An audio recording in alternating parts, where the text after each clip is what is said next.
प्रभु यीशु क्रिस्त में मेरे प्यारे भाइयों और बहनों, आज अनेक लोग आर्थिक समस्याओं से पीड़ित हैं, आर्थिक समस्याओं के बंधन में पड़े हुए हैं। और क्यों पड़े हुए हैं और इससे हम कैसे निकले, इससे छुटकारा कैसे पाएं, आज हम वचन के द्वारा जानेंगे। सबसे पहले हमारे जीवन में आर्थिक परिस्थिति और आर्थिक समस्या का कारण क्या है? क्यों हमारे जीवन में आर्थिक समस्याएं आ रही है? क्यों हम उसका सामना नहीं कर पा रहे? क्यों हम उस आर्थिक समस्या के लिए प्रार्थना नहीं कर पा रहे?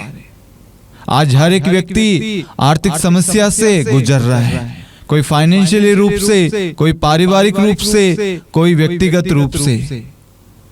किसी ने कोई बिजनेस शुरू किया, उस बिजनेस के लिए उन्हें लोन नहीं मिल पा रहा, या पैसे की परेशानी हो रही है, या जो माल डलवाया है वह निकल नहीं रहा है, कर्जा सर पे चढ़ रहा है, बच्चों की पढ़ाई के लिए आर्थिक समस्या हो रही है, घर के गुजारे के लिए आर्थिक समस्याएं हो रही है। बहुत सारी चीजों में हम आर्थिक समस्याओं में जूझ रहे हैं, फंसे हुए हैं, बंधन में हैं।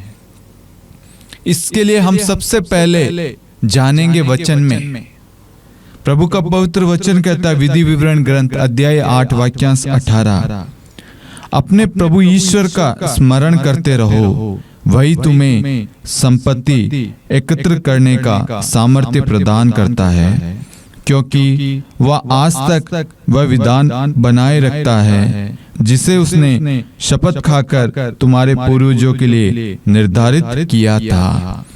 Hallelujah, hallelujah.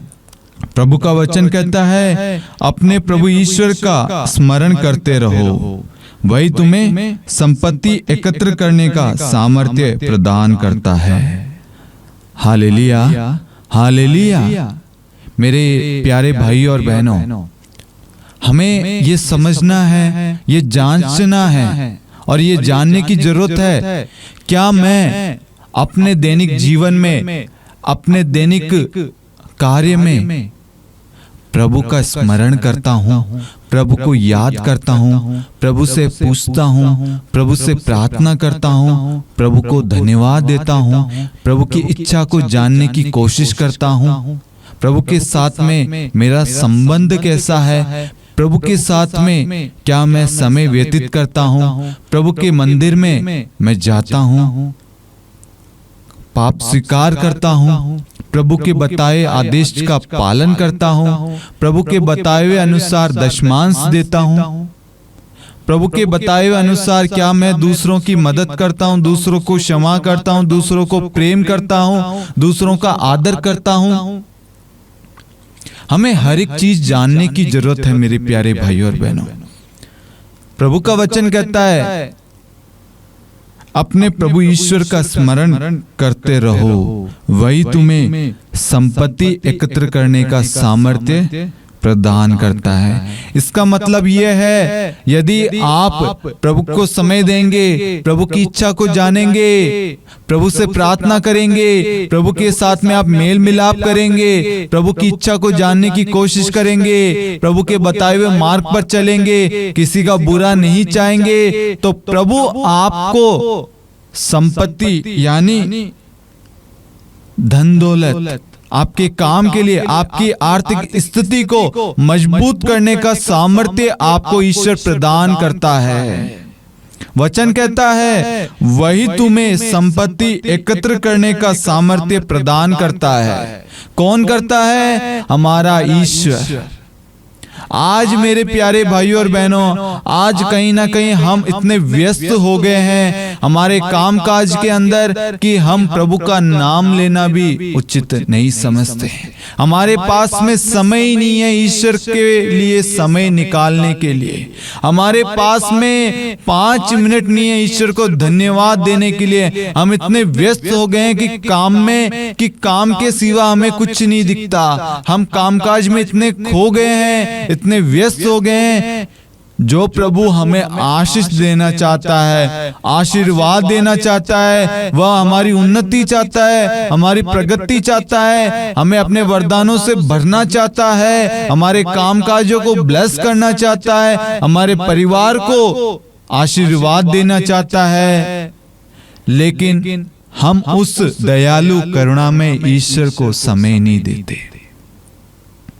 अपने हृदय पर हाथ रखकर एक बार सोचिए, पूछिए, क्या मैं अपने जीवन में प्रभु का स्मरण करता हूँ, प्रभु के वचन का पालन करता हूँ, प्रभु के वचन को पढ़ता हूँ? जब आप सच्चे मन से पूछेंगे तो आपको जवाब आएगा कि नहीं, उसमें कुछ ना कुछ कमी होगी। सच्चे मन से, आत्मा और सच्चाई से हम ईश्वर के प्रांगण में नहीं जाते होंगे, सच्चे मन से ईश्वर से प्रार्थना नहीं करते होंगे। हमारे मन में किसी ना किसी के प्रति बैर, ईर्ष्या, घृणा कार्य कर रही होगी। लेकिन मेरे प्यारे भाई और बहनों, वह प्रभु, वह दयालु ईश्वर, वह करुणा में ईश्वर हर एक व्यक्ति पर दया दिखाता है, करुणा दिखाता है। जब आप ईश्वर को समय नहीं देते हैं, ईश्वर को बड़ा दुख होता है।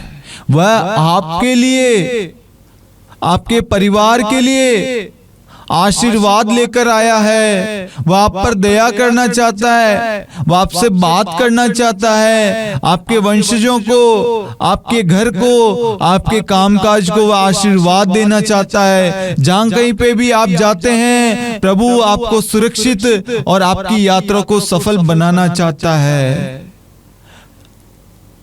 जब आप सुबह उठते हैं, प्रभु आपका वेट करता है कि मेरा बेटा मेरे पास आएगा, मेरे पास उस बेटे के लिए, उस बेटी के लिए एक योजना है मेरे मन में, मेरे हृदय में। मैं चाहता हूं मेरा बेटा खुश रहे, मैं चाहता हूं मेरा बेटा स्वस्थ रहे, मैं चाहता हूं मेरा बेटा खुश रहे, मैं चाहता हूं मेरा बेटा आशीर्वाद प्राप्त करे, उसे अपने जीवन में किसी प्रकार की कमी ना हो। सच में मेरे प्यारे भाइयों और बहनों, प्रभु बहुत दयालु है, बहुत करुणा में है। प्रभु का वचन हमें सांत्वना देता है, प्रभु का वचन हमें ढाढ़स देता है, प्रभु का वचन हमें शांति देता है, प्रभु का वचन हमें प्रेम प्रदान करता है, एक दूसरे को प्रेम से भर देता है। प्रभु का वचन हमारे विश्वास में बढ़ोतरी करता है, प्रभु का वचन हमारे भरोसे को बढ़ाता है, हमें एक दूसरे को स्वीकार करने के लिए शक्ति देता है। क्योंकि वचन कहता है, जो मुझे बल प्रदान करता है, मैं उसकी सहायता से सब कुछ कर सकता हूँ।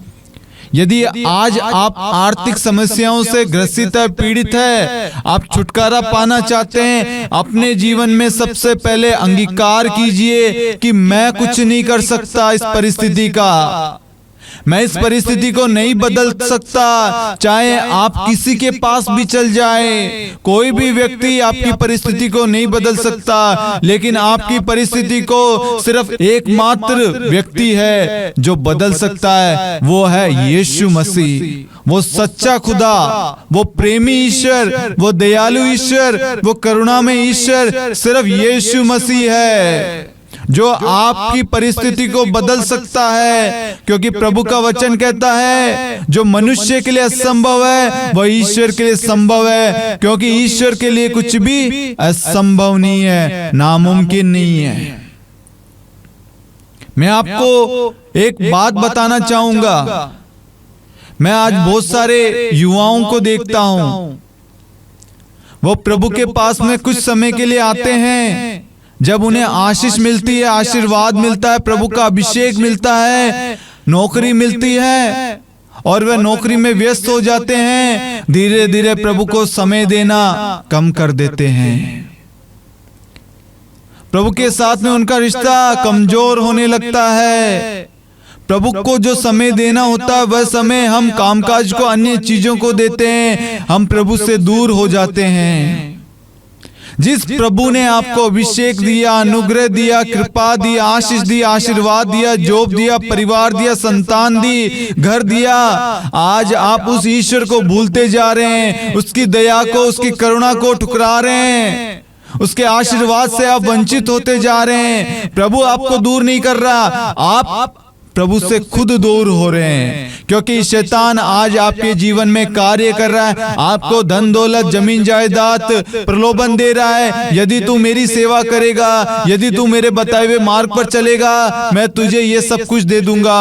और कहीं ना कहीं हम उस षड्यंत्र में, उस जाल में फंस जाते हैं मेरे प्यारे भाइयों और बहनों। इसलिए आज अधिक से अधिक लोग इस प्रलोभन में पड़े हुए हैं। वे प्रभु के पास में आते हैं, प्रार्थना करने के लिए मांगते हैं, प्रभु उन्हें भरपूर से आशीर्वाद देता है, प्रभु उन्हें पढ़ाई करने के लिए, नौकरी करने के लिए आशीर्वाद देता है, और वह नौकरी पाते हैं। लेकिन उनके पास में इतना भी समय नहीं है, जो नौकरी आपकी बदौलत नहीं, ईश्वर ने आपको दी है आशीर्वाद के रूप में, उस ईश्वर को धन्यवाद दे, उसकी स्तुति महिमा करे, उसके साथ कुछ समय व्यतीत करे। हमारे पास में समय नहीं है मेरे प्यारे भाइयों और बहनों, और जिसकी वजह से क्या होता है, हम कहीं ना कहीं शैतान के षड्यंत्र में फंस जाते हैं, शैतानी बंधनों में आ जाते हैं, और ईश्वर को प्रथम स्थान नहीं देते हैं, वचन से दूर हो जाते हैं, प्रभु की आशीषों से वंचित हो जाते हैं, प्रभु की कृपाओं से वंचित हो जाते हैं, प्रभु की योजनाओं से, प्रभु की इच्छाओं से वंचित हो जाते हैं, और हम शैतान को बढ़ावा देते हैं। शैतान शुरू में हमें धन दौलत सब कुछ दिखाता है, और बाद में बीमारियां उंडेलता है, परेशानियां, बाधाएं, बंधन, दुष्ट आत्माएं, बुराई की चीजें, व्यभिचार, वासनाएं, अश्लीलता, गंदी गंदी चीजें हमारे अंदर डाल देता है, ताकि हम लोग प्रभु से दूर हो जाए और इन चीजों में व्यस्त हो जाए। वह हमारे सामने प्रलोभन लाता है। क्यों लाता है? क्योंकि शैतान का एक ही उद्देश्य है कि मनुष्य को ईश्वर के वचन से दूर रखना। यदि मनुष्य ने ईश्वर के वचन को पढ़ना शुरू कर लिया, वह सत्य को जानेंगे। जब वह सत्य को जानेंगे, वह स्वतंत्र हो जाएंगे और वह शैतान का सामना करने लगेंगे, जिससे शैतान उनके जीवन को छोड़ के भाग जाएगा। उन्हें सामर्थ्य, शक्ति वचन के द्वारा मिलता है, वह उस सत्य को जान जाएंगे। इसलिए शैतान हमारे सामने धन दौलत, वासनाएं, अश्लीलता, गंदी चीजें, ऐसी चीजें लाकर रखता है। शैतान को मालूम है आपकी कमजोरी क्या है। वह आपके जीवन में आपकी कमजोरी को लाकर रखता है ताकि आप उससे बाहर ना निकले। आपको आज वह चीजें अच्छी लग रही होगी, लेकिन वह आपके आत्मिक और आध्यात्मिक जीवन के लिए वह बुरी है। वह आपको आत्मिक जीवन में उन्नति पाने से वह चीजें रोकती है। Hallelujah, hallelujah. मैंने खुद ने अपनी आंखों से देखा है मेरे प्यारे भाइयों और बहनों, बहुत सारे युद्ध को जो प्रभु के वरदानों से भरे हुए थे, उनके जीवन को देखकर, उनके आचरण को देखकर हमें उनसे सीखने को मिलता था, लेकिन आज वह प्रभु के मार्ग से भटक गए हैं। उन्होंने अपने जीवन में प्रभु को प्रथम स्थान देना छोड़ दिया, प्रभु के साथ समय बिताना छोड़ दिया, प्रभु के लिए, प्रभु के लोगों के लिए समय देना छोड़ दिया, प्रार्थनाओं में भाग लेना उन्होंने छोड़ दिया। क्यों छोड़ दिया? क्योंकि शैतान उनके अंदर कार्य कर रहा है। शैतान ने उन्हें धन दौलत, जमीन जायदाद, ये सारे आभूषण और ये सारी चीजें दिखा दी, सारी मोह माया। तू ऐसा करेगा मैं तुझे ये दूंगा, ये सारी चीजें तेरी है, तेरे पास गाड़ी बंगला होगा, पैसा होगा, शोहरत होगा, बिजनेस होगा, ये सारी चीजें शैतान दिखाता है हमें, और हम कहीं ना कहीं उसमें खो जाते हैं, भटक जाते हैं और उस बंधन में पड़ जाते हैं। जो ईश्वर हमारे लिए जीवन का स्रोत है, हमारा मुक्तिदाता है, हमारा उद्धारक है, हमें शांति देना चाहता है, हमें चंगाई देना चाहता है, हमारे परिवार को ब्लेस करना चाहता है, लेकिन हम उस ईश्वर के पास ना जाकर हम उस शैतान के षड्यंत्र में फंस रहे हैं। शैतान हमारा सिर्फ बुरा चाहता है, शैतान हमें कमजोर बनाना चाहता है, ताकि आप ईश्वर को कोसे, आप ईश्वर को भला बुरा कहे, आप प्रार्थनाओं से दूर हो, आप चर्च जाना छोड़ दे, आप संगति करना छोड़ दे, प्रार्थना करना छोड़ दे, एक दूसरे से बात करना छोड़ दे, आपके अंदर प्रेम कार्य ना करे, आप एक दूसरे को क्षमा ना करे, एक दूसरे के साथ विश्वास को ना बांटे, एक दूसरे का सहारा ना बने, एक दूसरे की मदद ना करे। ये सारी चीजें शैतान हमारे से करवाता है, हमारे आध्यात्मिक जीवन को नष्ट करना चाहता है, हमारे आत्मिक उन्नति को वह कमजोर बना रहा है। आज हम सब इसलिए आर्थिक स्थिति में कमजोर है, आर्थिक परिस्थिति से जूझ रहे हैं, परेशान हैं, उस बंधन में पड़े हुए हैं, क्योंकि हमें नहीं मालूम कि इस परिस्थिति को कौन बदल सकता है, कौन है जो इस परिस्थिति में हमारा साथ देगा, हमारे इस दुख में, हमारी इस पीड़ा में, इस बीमारी में कौन हमारे साथ है। लोग आएंगे, आपको बोलेंगे मैं तुम्हारे साथ हूं, लेकिन समय आने पर वह आपका साथ छोड़ देंगे। लेकिन मैं आपको कहूंगा, आपका ईश्वर, आपका यीशु मसीह, वह संसार के अंत तक आपके साथ रहेगा। वह आपके दुख में, आपके सुख में, वह आपकी पीड़ा में, आपकी कमजोरी में, आपकी ताकत में, आपकी बुद्धि में, आपके परिवार में, आपके जीवन में सदा सर्वदा आपके साथ रहेगा। सच्चा खुदा सिर्फ यीशु मसीह है, जो कहता है याद रखो संसार के अंत तक मैं तुम्हारे साथ हूं। कोई नहीं है मेरे प्यारे भाई और बहनों ये कहने वाला, जब आप उस दुख की पीड़ा में हैं, जब आप उस दर्द में हैं, उस कठिनाइयों में, उस कर्जे में हैं, उस दुख में, उस आर्थिक परिस्थिति से जूझ रहे हैं, आपको कोई समाधान नहीं मिल रहा, कोई आपका साथ नहीं दे रहा, लेकिन आपका साथ सिर्फ यीशु मसीह देता है। आपको समझ में नहीं आता, क्यों नहीं आता? क्योंकि आप प्रभु से प्रार्थना नहीं कर रहे, प्रभु के वचन पर मनन चिंतन नहीं कर रहे। यदि आप प्रभु के वचन पर मनन चिंतन करते तो आपको स्मरण रहता, आपको याद रहता। प्रभु कहता है अपने प्रभु ईश्वर का स्मरण करे, वही तुम्हें संपत्ति एकत्र करने का सामर्थ्य प्रदान करता है। आपको किसी के पास जाने की जरूरत नहीं है, किसी के सामने हाथ फैलाने की जरूरत नहीं है। आपको घुटने पर आकर अपने ईश्वर के सामने हाथ फैलाने की जरूरत है। प्रभु आप ही मेरे सब कुछ है, मेरे ईश्वर, मेरे मुक्तिदाता, मेरे उद्धारक, मेरे प्रभु, मैं आपके प्रांगण में आया हूँ। मैं आज से पहले मैं आपसे दूर था, आपके वचनों पर स्मरण नहीं करता था, प्रार्थना नहीं करता था, विश्वास नहीं करता था।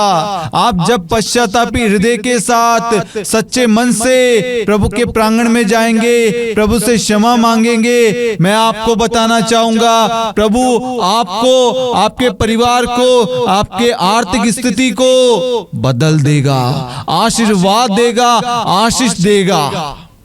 इसके लिए सिर्फ आपको एक कदम बढ़ाना है, ईश्वर के पास जाना है। हाँ मेरे प्यारे भाई और बहनों, प्रभु का वचन कहता है संत याकूब अध्याय 4 वाक्यांश 8, ईश्वर के पास जाएं और वह आपके पास आएगा।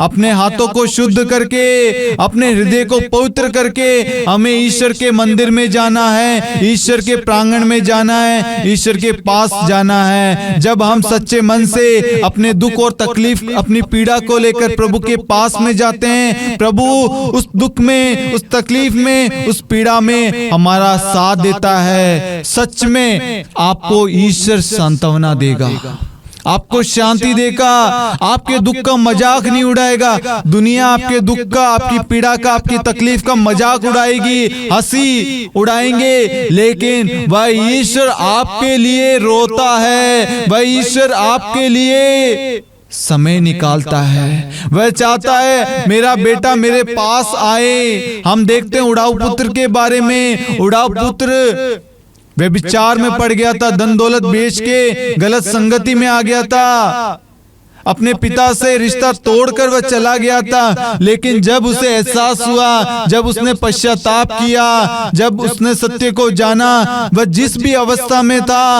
अपने पिता के पास में दौड़ा। पिता ने देखा ये तो मेरा बेटा है, ये नहीं देखा इसने पाप किया, इसमें ये कमी है, ये गंदा हो रखा है, इसके कपड़े मैले, इसने नहाए नहीं, ये तो व्यभिचार वासनाओं में पड़ा है। नहीं मेरे प्यारे भाइयों और बहनों, पिता तुरंत दौड़ा उस बेटे की तरफ और उसे अपने सीने से लगाया। उसने उस पाप को दूर कर दिया, क्योंकि प्रेम है जो हर चीज को ढक लेता है।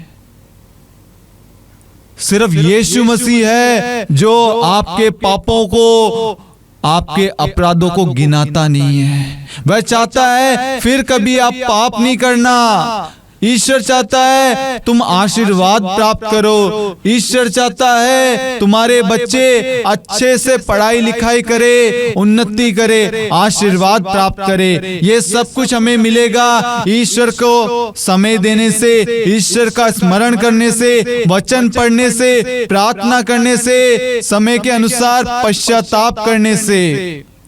यदि आपने गलती की किसी प्रकार की, आप ईश्वर से क्षमा मांगे, उसका वेट ना करे, मैं अगले दिन करूंगा, एक हफ्ते बाद में करूंगा, नहीं, वह पाप धीरे धीरे बढ़ता जाएगा और आपको पाप स्वीकार करने से रोकेगा।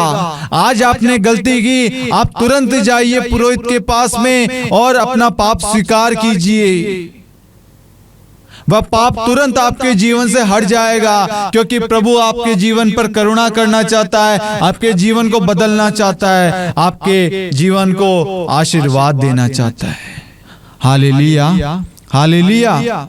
आर्थिक स्थिति से, आर्थिक समस्याओं से छुटकारा पाना चाहते हैं, आज से इसी वक्त से पवित्र वचन को पढ़ना शुरू कीजिए, प्रभु का स्मरण करना शुरू कीजिए, क्योंकि प्रभु कहता है विधि विवरण ग्रंथ अध्याय 8 वाक्यांश 18 में, ईश्वर का वचन कहता है अपने प्रभु का स्मरण करो, वही तुम्हें संपत्ति एकत्र करने का सामर्थ्य प्रदान करता है। यदि आप ईश्वर का स्मरण करेंगे, ईश्वर से प्रार्थना करेंगे, प्रभु आपको आशीष देगा, आपकी सहायता करेगा, आपकी आर्थिक स्थिति से आपको छुटकारा देगा। छुटकारा देगा मतलब देगा। यदि आज आप विश्वास करेंगे इसी वक्त कि मेरा यीशु, मेरा प्रभु यीशु, मेरा ईश्वर ही है जो मुझे इस कर्जे से, इस बीमारी से, इस दुख से, इस बंधन से आजाद कर सकता है। हाँ, मैं विश्वास करता हूँ, सत्य है यीशु मसीह। आज मैं उस सत्य को स्वीकार करता हूँ। जैसे आप अंगीकार करेंगे, स्वीकार करेंगे, आपके सारे बंधन खुल जाएंगे, आपके जीवन में बरकत आएगी, आपके जीवन में आशीष आएगा,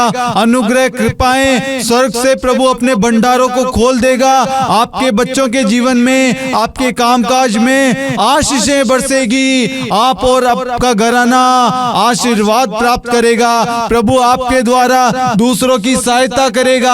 आज आप खुद की सहायता नहीं कर सकते, अपने कर्जे से छुटकारा नहीं पा सकते, लेकिन प्रभु हमारा आपके द्वारा दूसरों की सहायता करेगा, आपके कर्जे को दूर करेगा, करेगा, आपको बलवान बनाएगा, सामर्थ्यवान बनाएगा, ताकि आप दूसरों की मदद कर सके, दूसरों की सेवा कर सके, दूसरों के सेवा कार्य के लिए, प्रेरिताई काम के लिए आप मदद कर सके। विश्वास करना मेरे प्यारे भाइयों और बहनों, आपके लिए मनुष्य के लिए असंभव है, लेकिन आपके खुदा के लिए, आपके परमेश्वर के लिए, आपके यीशु मसीह के लिए कुछ भी असंभव नहीं है। वह संभव को संभव करने वाला ईश्वर है, वह मुर्दे को जिलाने वाला ईश्वर है, वह अंधे को दृष्टि देता है, लंगड़े को चलने की सामर्थ्य देता है, बहरे सुनते हैं, अबदूत यीशु के नाम से डरते हैं, समुद्र की लहरें, आंधी तूफान यीशु के नाम से शांत हो जाते हैं। तो आज यीशु आपके कर्जे को माफ कर रहा है, उस बंधन से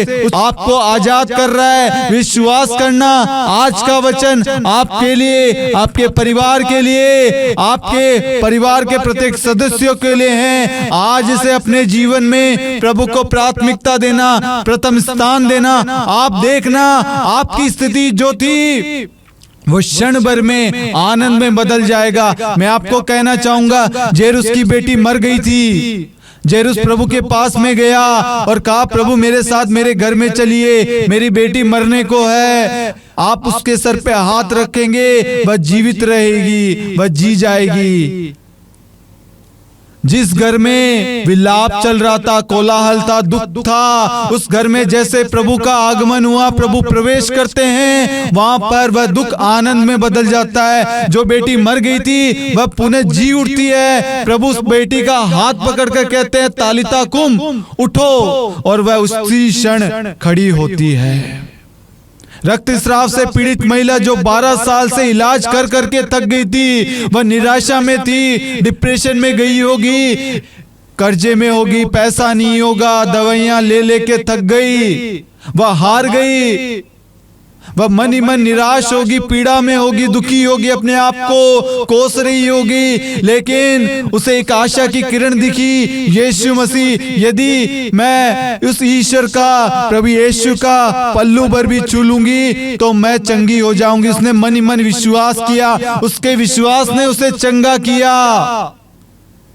जो प्रभु को छूना चाहते हैं, स्पर्श करना चाहते हैं, प्रभु से मिलना चाहते हैं, प्रभु के साथ में समय बिताना चाहते हैं, प्रभु उन पर कृपा बरसाता है, उन्हें आशीषों से भरता है, वरदानों से भरता है। हम देखते हैं शतपति के बारे में, शतपति का नौकर का बेटा बीमार था। शतपति प्रभु के पास में जाता और कहता, मेरे नौकर का बेटा बीमार है। प्रभु क्या कहता है, चलिए। तो वो कहता है, मैं इस योग्य नहीं हूं कि आप मेरे यहाँ आए, किंतु एक शब्द कह दीजिए। इसका मतलब है प्रभु के वचन में सामर्थ्य है, शक्ति है, बल है। यदि आज आप प्रभु के वचन को अंगीकार करेंगे, स्वीकार करेंगे, आपकी बुरी परिस्थिति इसी वक्त बदल जाएगी यीशु मसीह के नाम से।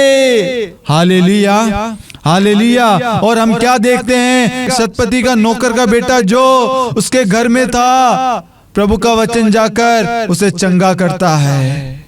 हमें ऐसा विश्वास करना है, मेरी परिस्थिति को सिर्फ यीशु मसीह ही बदल सकता है। और आज जो मैं अपने दुख को, अपने कर्जे को, अपनी आर्थिक परिस्थिति को, अपनी चिंताओं को, अपने बंधन को लेकर आज इस प्रार्थना में आया हूँ, मेरी प्रार्थना यीशु मसीह ने सुन ली है और मुझे इस बंधन से, इस कर्जे से, इस परिस्थिति से आजाद कर दिया है। Hallelujah, hallelujah. हाँ मेरे प्यारे भाई और बहनों, जब आप वचन पढ़ेंगे, वचन आपको सामर्थ्य, शक्ति, बल प्रदान करेगा। वचन आपको विवेक देगा कि आपको हर एक कार्य में किस तरीके से कार्य करना है, उसका सही ज्ञान आपको प्रदान करेगा प्रभु का वचन। प्रभु का वचन आपको सामर्थ्य, बल प्रदान करेगा, आपकी बिगड़ी हुई परिस्थिति को सुधारेगा, आपके कोलाहल दुख को आनंद में बदलेगा। हम वचन में ये सब देखते हैं। हमारा विश्वास कब बढ़ेगा?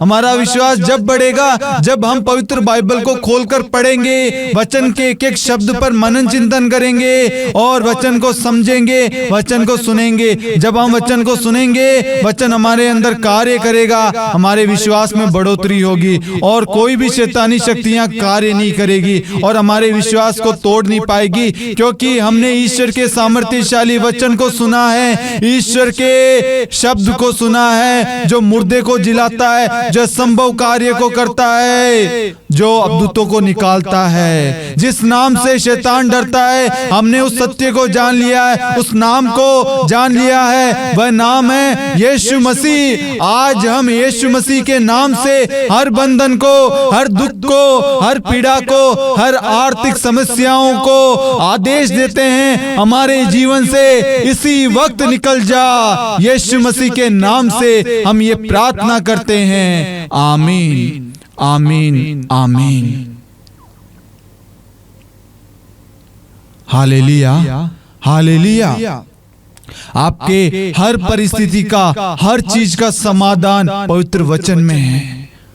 आपके दुख को आनंद में बदलेगा यीशु मसीह का वचन। आपकी बीमारी को क्षण भर में चंगा करेगा यीशु मसीह का वचन। आपकी पीड़ा को, आपकी चिंता को, आपकी बुरी परिस्थिति को क्षण भर में दूर करेगा यीशु मसीह का वचन। इसके लिए आप अपने जीवन में प्रभु को स्थान दीजिए, प्रभु का स्मरण कीजिए। जो माता पिता सोचते हैं उनकी संतान बिगड़ गई है, वह उनका कहना नहीं मानती, आदर नहीं करते, बुरी संगति में है, अश्लीलता में है, बंधन में है, व्यभिचार में है, नशे की लत में है, मैं उन माता पिताओं से कहना चाहूंगा, आप प्रभु के पास जाएं, प्रभु आपके पास आएगा। प्रभु से आप प्रार्थना कीजिए, प्रभु आपकी प्रार्थना को अवश्य स्वीकार करेगा।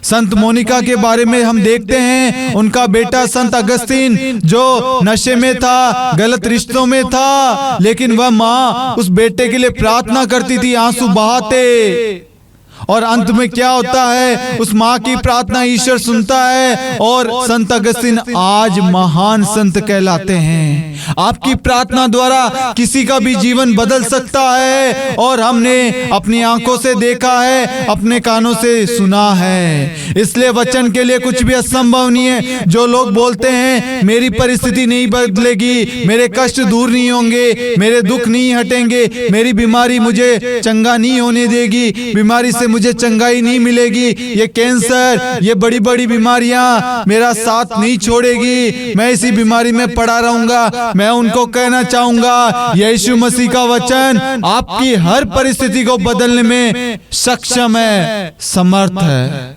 यदि आप उस वचन को अंगीकार करेंगे, उस वचन के आदेश के अनुसार, उस वचन के अनुसार आप प्रार्थना करेंगे, हर बीमारी आपके जीवन से दूर हो जाएगी, हर कष्ट आपको छोड़ के चल जाएगा। जो आप कमजोर थे, जो आप डरते थे, प्रभु आपको बल सामर्थ्य प्रदान करेगा और प्रभु का वचन आपको आशीर्वाद देगा, दूसरों के सामने बोलने का, प्रार्थना करने का, दूसरों को क्षमा करने का। वचन के लिए कुछ भी नामुमकिन नहीं है, वचन हर चीज कर सकता है। आज से, अभी से, इसी वक्त से अपने जीवन में प्रभु का स्मरण कीजिए, प्रभु के पास जाएं, प्रभु के पास जाइए मेरे प्यारे भाइयों और बहनों। प्रभु के पास में आपके लिए एक योजना है, प्रभु के हृदय में एक इच्छा है, ताकि आप और आपका घराना बच सके, उन्नति पा सके, आशीर्वाद पा सके। आज से पहले आप सोचते थे कि मेरी परिस्थिति बड़ी है, मेरा दुख बड़ा है, मेरी पीड़ा बड़ी है, मेरा कर्ज बड़ा है, मेरी परेशानी बड़ी है, लेकिन मैं आपको बताना चाहूंगा उन सबसे बड़ा है यीशु मसीह का वचन। Hallelujah, hallelujah. ये सामर्थ्य, ये शक्ति, ये विश्वास कहां से आएगा? ये तब आएगा जब हम पवित्र बाइबल को खोलकर पढ़ेंगे, वचन का स्मरण करेंगे, वचन को याद रखेंगे। जैसे आपके जीवन में कोई उतार चढ़ाव आया, प्रभु का वचन तुरंत याद आना चाहिए कि प्रभु कहता है मैं वह प्रभु जो तुम्हें सामर्थ्य, शक्ति, बल प्रदान करता हूं। इसका मतलब है जब मेरे जीवन में उतार चढ़ाव आता है तो मुझे शक्ति, साहस, ढाढ़स, सांत्वना कौन देगा? ईश्वर। ईश्वर का वचन। मेरे साथ कौन है? ईश्वर मेरे साथ है तो मनुष्य मेरा क्या कर सकते हैं? निर्गमन ग्रंथ अध्याय 14:14 क्या कहता है? मैं तुम्हारी ओर से युद्ध करूंगा। किसका युद्ध करेगा? आपकी परिस्थिति से यीशु मसीह का वचन लड़ेगा। आपकी बीमारियों से यीशु मसीह का वचन लड़ेगा। आपके कर्जे से, आपकी आर्थिक समस्याओं से यीशु मसीह का वचन लड़ेगा। आपके दुख को यीशु मसीह का वचन दूर करेगा। आपके कर्ज को, आपकी पीड़ाओं को, आपकी तकलीफ को, आपके बिगड़ी हुई संतान को, आपके बिगड़े हुए रिश्ते को यीशु मसीह का वचन ठीक करेगा। ये आपको विश्वास होना चाहिए। आज से, इसी वक्त से आप प्रभु के वचन पर विश्वास करना। आज से पहले आपने प्रभु के वचन को कमजोर और मामूली समझा होगा। प्रभु को वह जगह नहीं दी होगी, प्रभु से मांगा नहीं होगा, विश्वास नहीं किया होगा, प्रभु से दूर हो गए होंगे। लेकिन प्रभु आज आपको और मुझको पुनः अवसर दे रहे हैं कि बेटा और बेटी, तुम फिर मेरे पास लौट आओ। मैं तुम्हें स्वीकार करता हूं। हम भी उस उड़ाऊ पुत्र के समान अपने पापों से, अपनी गलतियों से छुटकारा पाए।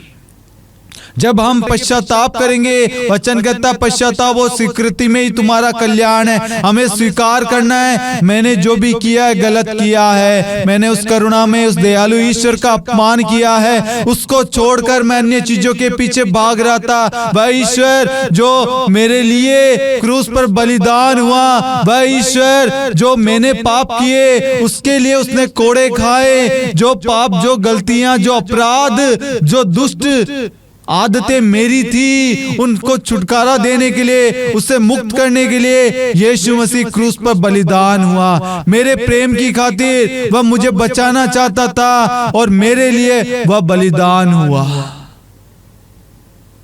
Hallelujah, hallelujah. ईश्वर का प्रेम करुणामय है, दयालु है। ईश्वर का प्रेम की तुलना हम किसी से नहीं कर सकते। आज हम अपने प्रेम को तोलते हैं, मैंने तुझसे प्यार किया, मैंने तेरे लिए ये किया। लेकिन प्रभु ऐसा नहीं कहता।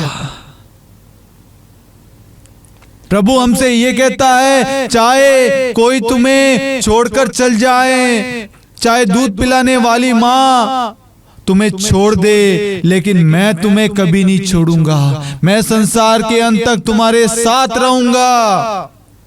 डरो मत, मैं तुम्हारे साथ हूं। मैं तुम्हारा हाथ पकड़कर तुम्हें आगे बढ़ाऊंगा, आगे चलाऊंगा। इस बंधन से, इस मुसीबत से, इस बाधा से, इस रुकावट से, इस कर्जे से मैं तुम्हें निकालूंगा। यदि तुम मुझ पर विश्वास करोगे तो ईश्वर की महिमा देखोगे। जो मुर्दा लाजर 4 दिन से कब्र में पड़ा था, प्रभु वहां जाता है और आदेश देता है, लोग उस पत्थर को हटाते, प्रभु का शब्द अंदर जाकर कार्य करता है और उस मुर्दे में जान आ जाती है। प्रभु के वचन के लिए कुछ भी नामुमकिन नहीं है, कुछ भी असंभव नहीं है।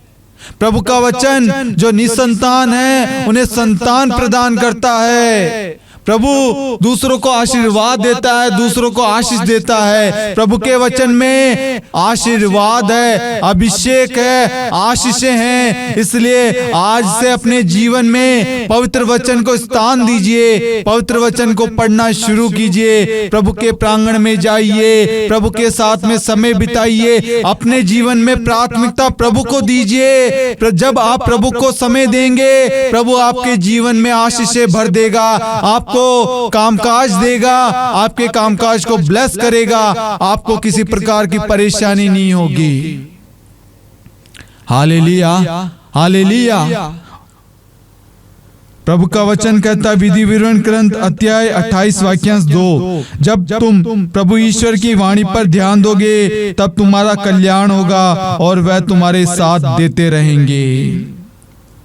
विधि विवरण ग्रंथ अध्याय 28 वाक्यांश 13 कहता है, यदि तुम ईश्वर की आज्ञाओं का सावधानी से पालन करोगे तो तुम्हारी अवनति नहीं बल्कि उन्नति होगी। Hallelujah, hallelujah. आज से आप ईश्वर के वचन का पालन करेंगे, ईश्वर के आदेश का पालन करेंगे। प्रभु आपको इसी वक्त, कल नहीं, इसी वक्त ऑन द स्पॉट आपको कर्जे से निकालेगा, आपकी आर्थिक समस्याओं से छुटकारा देगा, आपके बंधनों से आपको आजाद करेगा, आपकी बीमारी से आपको चंगा करेगा, आपके बच्चों को नशे के बंधन से, व्यभिचार से, वासनाओं से, अश्लीलता से छुटकारा इसी वक्त देगा। आप विश्वास करेंगे, इसी वक्त ईश्वर की महिमा देखेंगे। Hallelujah, hallelujah.